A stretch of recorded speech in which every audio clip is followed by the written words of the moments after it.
I'm rehousing my OBT, which is your P. murinus. That is a scientific name.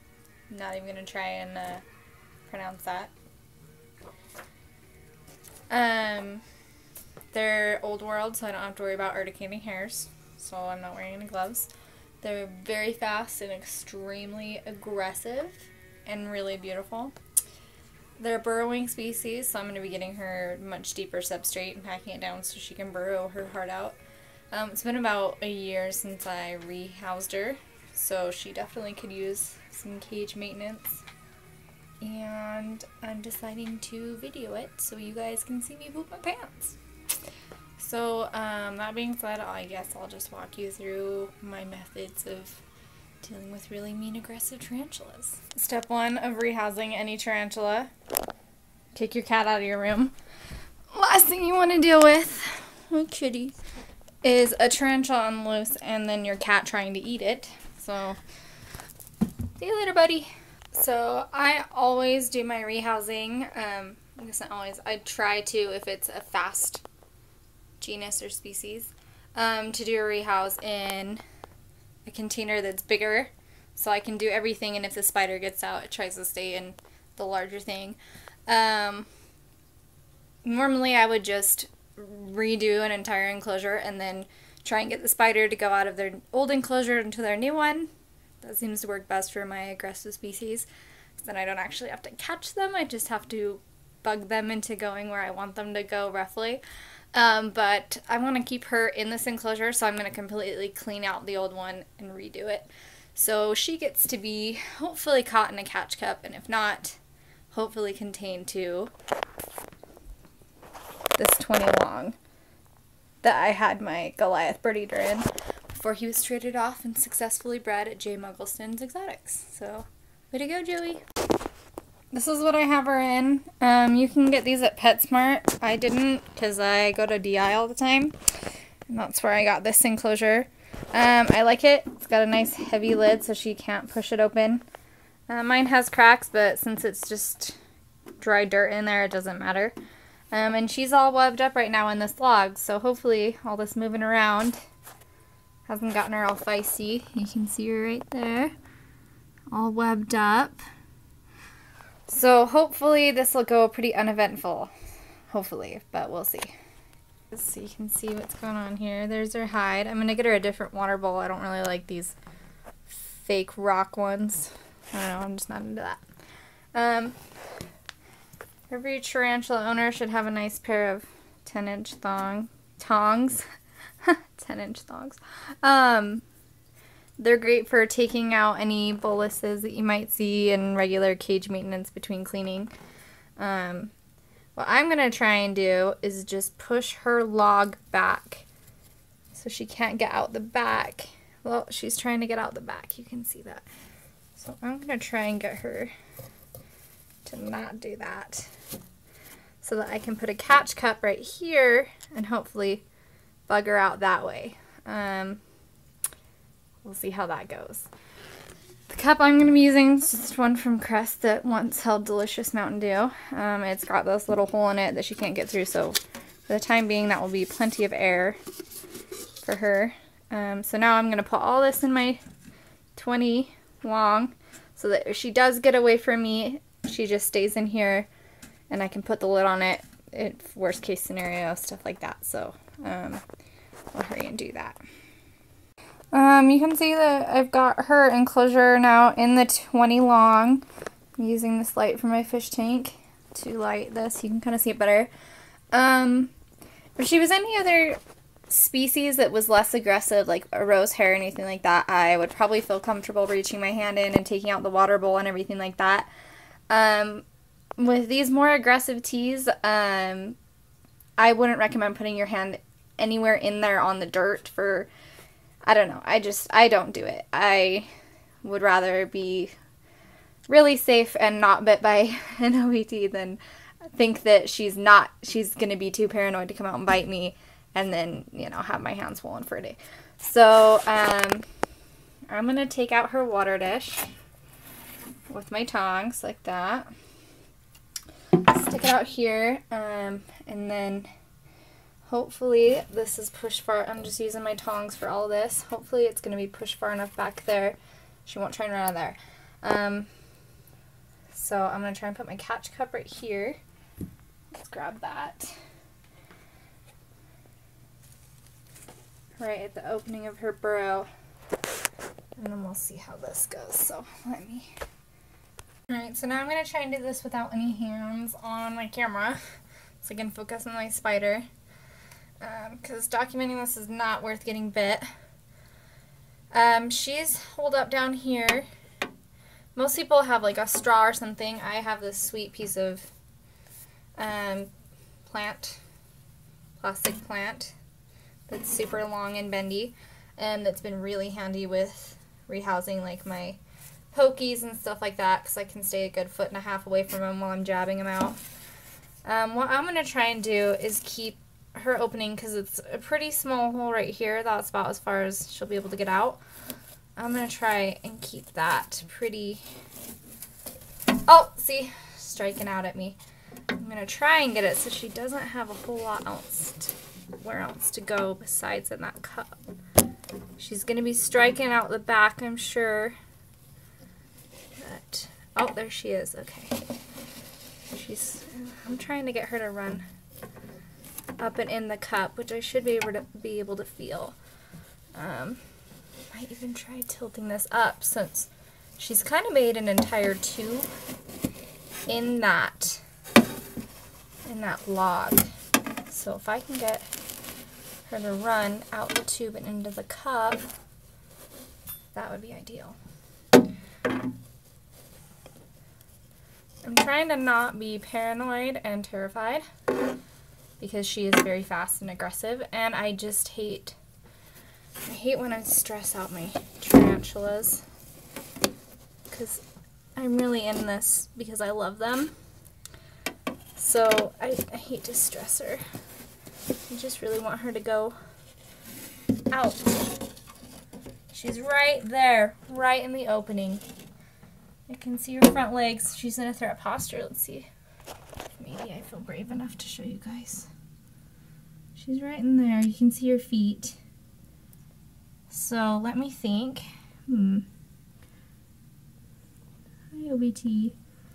I'm sorry, I don't mean to stress you out, girl. She's very pretty, so maybe you'll get to actually see her. Put that on there again. Okay. There's your little butt. I'm gonna try just doing this craziness. Try something crazy. Let's see if I can just get this log. Oh, I don't want to put my hand in there, but... Okay. This is madness. This is craziness. Alright. There she is. In her little log. You can kind of see her. Maybe right there. And here's the catch cup I unsuccessfully tried to get her in. So now she's just holed up in that log, which is totally fine with me, because she's not trying to bite me. And she's still in her own tubing, so she's not super stressed. I'll just stick that up there, because that's kind of closed off. And let's see if we can... You can kind of see her in there. Sorry, my light doesn't go very far. You can kind of see her right in there. Hi, OBT. So now I'm just going to clean out this, and then I'll show you kind of how I pack in my dirt really good, so she can burrow, and the difference between what she had and what she's going to have.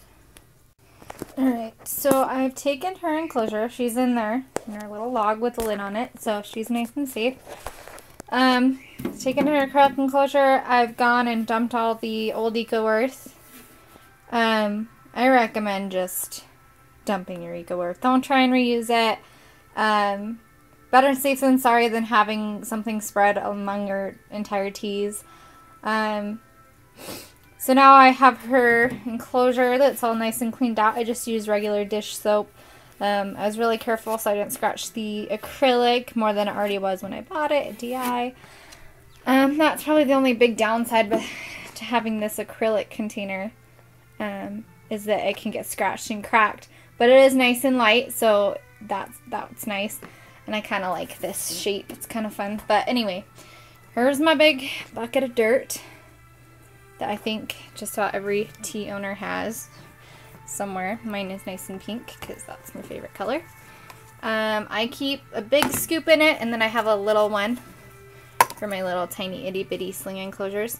I also use these kind of things for my water dishes when my slings get more to juveniles and they're at least 2 inches.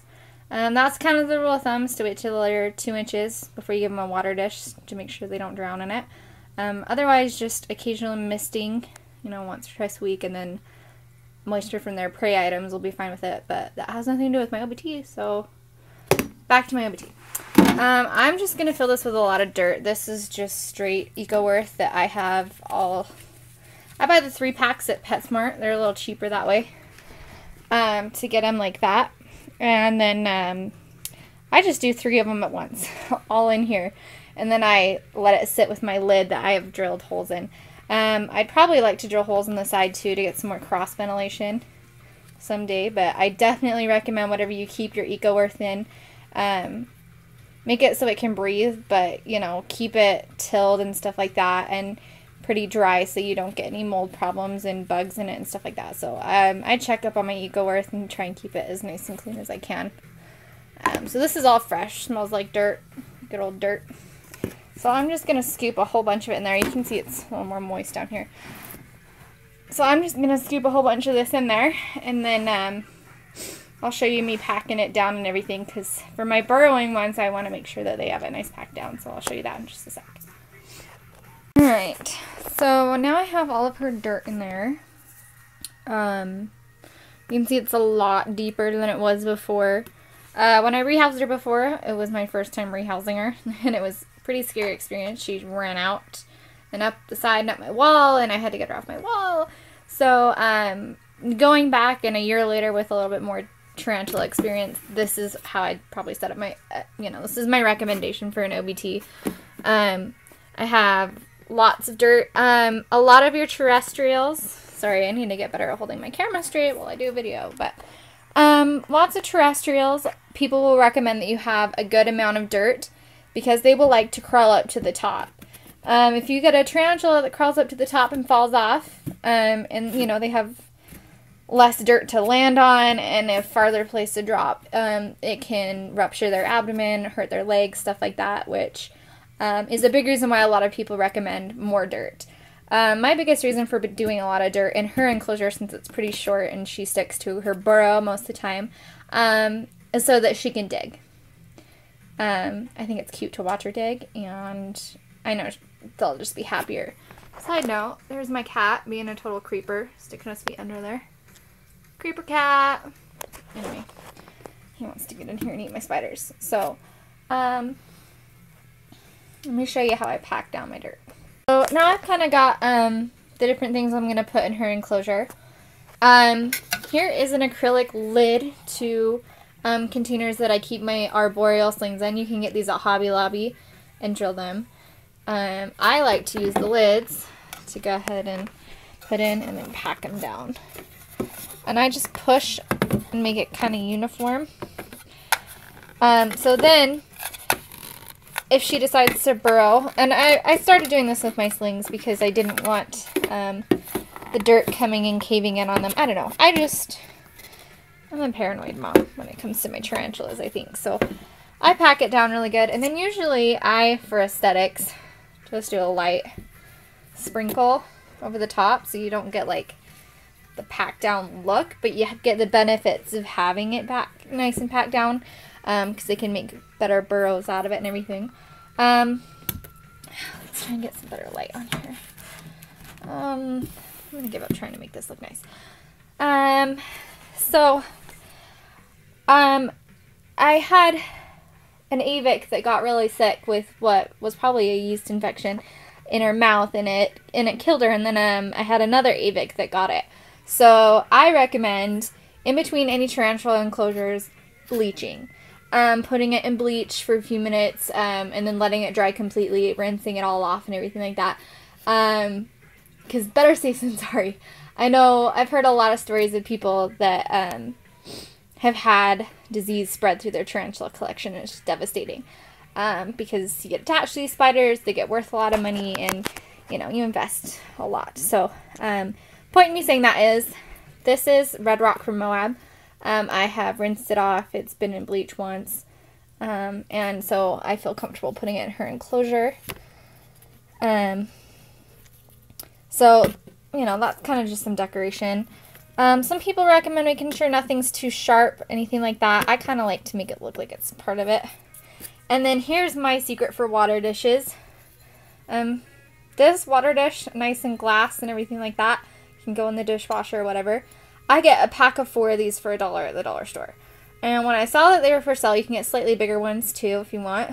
I bought a bunch of them because I like the uniform look of having all the same kind of water dishes. I like that I don't have to worry about them maybe cracking and me not seeing it with, like, I don't know. And I just don't like to look at the fake rock. Plus I like that I can kind of see more under it, because I am always checking under my water dishes for mold, anything like that. I can see better if a cricket's hiding in there, because if they die, they can cause, you know, mold and stuff like that. So that's my recommendation for getting water bowls, is just go to your All $1 and get 4 of them for $1. That's what I use. So now I'm going to get her hide in here. I'm trying to decide if I'm going to keep her in that same hide, and just put her new hide in there and keep her less stressed. Or if I'm going to put a new log in there and maybe... I haven't decided yet, but let's put a new log in there, and then I'll show you when everything's all done and see her in there. But you can see how deep her substrate is now, nice and packed down. Got her water dish in there, and then so she's about ready to be put back in. Yeah. Okay, so I had my camera off for a while because I just wanted to focus on the spider. I got her out of her tube by carefully just kind of cleaning out the inside, scraping out the inside a little. She was mad. Striked a lot. And then what I did was I kind of moved the tube close to the edge. You can see her legs are kind of all curled in. That's why I feel comfortable talking for a second. If she started to move, I'd hurry and put the lid on because she will be up and out of there in an instant, which is also why I have this off to the side so that she doesn't hopefully branch over there. But usually when I work with aggressive species, if I'm just doing cage maintenance, kind of a side note, I like to tap the edge. Most of the time they'll get into a curled up posture because they'd rather pretend not to be there than have to be aggressive. So that's kind of my tip for general cage maintenance, since you can kind of see her curled up a little, is to tap. Disturb it, they'll hide, and then most of the time, as long as you don't get too close to their webbing or them, they'll think that you don't see them. And so they won't usually rush out and get you, but I still recommend always using your tongs. So I basically just got the log to the side, and then bugged her to where she felt comfortable running up and into here. Then I hurried and put the lid on, got her log cleaned out really nice, got all that other webbing off. I checked it for, I checked the outside on both sides. A lot of times you'll get mold growth on the ends of these logs if you aren't keeping your cage right. OBTs don't have a particularly moist cage, so I didn't see any mold growth, but I always like to check when I'm cleaning just to be sure. So now I'm going to put the lid on, put her away. This is kind of angled down. You can kind of see over there how much dirt she has to go ahead and burrow through. And then I have it angled down and against the glass because I like to be able to see her. Here you can kind of see her. There we go, focusing a little. Beautiful spider. Her back leg got a little mangled in her last molt. I don't want to bug her anymore because it's been pretty stressful for her. And that's mostly what I don't want to do. I'm not here to try and, you know, impress you with my spiders. I'm not here to look cool or anything, but I feel bad when I rehouse because I just hate stressing them out. And but it's been over a year, so she needed a good cleaning. They recommend if you're doing good cage maintenance, you don't do, you know, more than that because it just is more stress than the spider needs. So as long as you're keeping up with taking out old prey, any boluses, any excess, you know, poo or anything like that, then you should be good. With only cleaning, you know, once a year. Or another thing, just as a side note as I'm finishing up this video, a lot of times when I'm doing cage maintenance as I'm feeding, or I go through once a week, a good thing to do is to just kind of smell your enclosure. Most of the time you can smell if there is a bolus in there. You can smell for sure if there's a dead cricket in there. You can smell kind of a more moldy smell. And that can help kind of find crickets that you may not have seen, stuff like that. So with this little decor I have in there, I'm going to be careful with that. I'm going to be smelling her cage, and that sounded weird. Made me sound really weird, but, you know, because Pree could probably hide in those little nooks and crannies, so I'm going to, you know, make sure I keep up on that, because if it becomes a problem, it's not worth having in her cage, but it does look really cool. Sandstone I got. So I'm going to finish up this video. Put her away so she's less stressed, get her water bowl filled and everything like that. And then she is good. So thanks for watching my video.